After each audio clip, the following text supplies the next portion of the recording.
Father's Day po.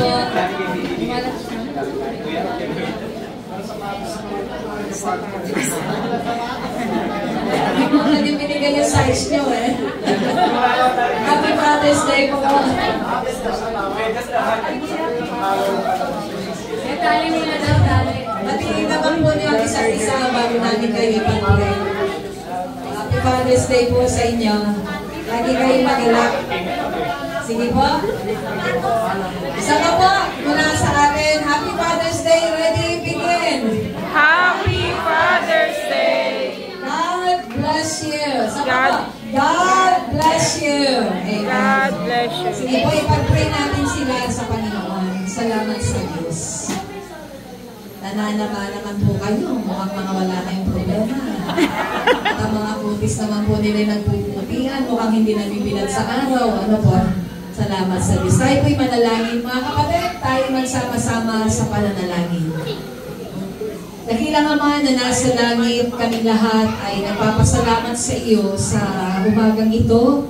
Sa araw na ito, Panginoon, June 15, 2025, na sumapit po ang araw ng mga ama ng tahanan upang sila ay ipagdiwang, kilalanin at hangaan sa kanilang mga pagpapagal, paggawa, pag-ibig, pagpapahalaga sa kanilang mga tahanan, pamilya at may bahay.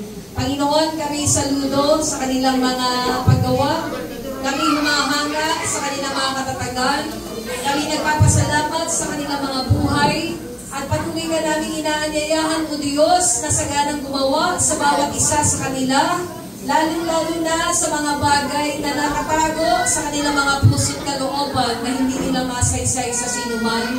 Aming dalangin na bigyan mo sila ng kapahingahan at bawat nasa at hangad ng puso nila na mabuti ayon sa iyong kalooban para sa kanilang mga minamahal sa buhay at sa bahayan, Panginoon, ay patuloy nawang makapangyari.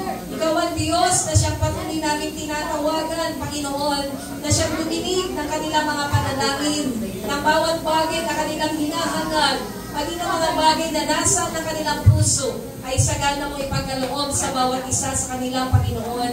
Aming dalangin na mapagpala pa sila ng ibayong kalakasan, mapagpala pa ang buhay nila ng ibayong malasakit, pag-ibig, Panginoon, at sa kanilang buhay at lubos na pagpapahalaga at pagmamahal sa kanilang pamilya at sambahayan. Paging sapat, O Diyos, ang pag-ibig na ito upang anumang lalaw ng kaaway ay mga tunaw at mga wasak sa kanilang tahanan at sambahayan. Panginoon, gawin mo silang matatag sa anumang tukso ng kaaway, maging matibay sa anumang mga problema, maging matatag ang mga isipan, Panginoon, at patuloy silang mapagpala ng mabubuting bagay na nanggagaling sa iyo. Amang banal na nasa langit, maona sila sa araw na ito, maalala ang kanilang mga gawa, at punuan mo ng ligaya ang puso nila, Ama. At anumang lumbay, anumang sakit ay mapawi sa pangalan ni Jesus namin, Panginoon. At tinutulutan namin ang banal na kalooban at siyang makapangyari sa bawat isa sa kanila. Dakilang Diyos, sa anumang lalang at gawa ng kaaway, mawasak ito sa kanilang mga buhay. Sa mga ama ng tahanan na kabilang sa ABJ na wala dito ngayong umaga, abutin mo sila, Panginoon. At sa bawat mahal sa buhay ng aming mga kapatid na narito, sa ama nila, dakilang Diyos, ikaw ang umabot sa bawat isa. Ikaw ang magpala, Panginoon.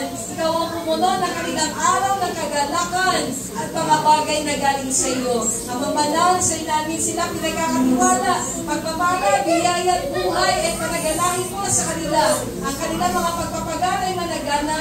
Ang kanilang mga kabuhayan ay sumagana, Panginoon. Ang kanilang pagpapahalaga sa sambahayan nila ay patuloy pakumunlan at patuloy na managumpay sa tulong at sa biyaya ng Diyos na may kapal. Salamat, Ama, sa lahat ng ito. Papurihan ka sa pangalan ni Jesus. Ang lahat ay magsabi ng Amen. Amen. God bless po, Brother Hila. God bless po, Brother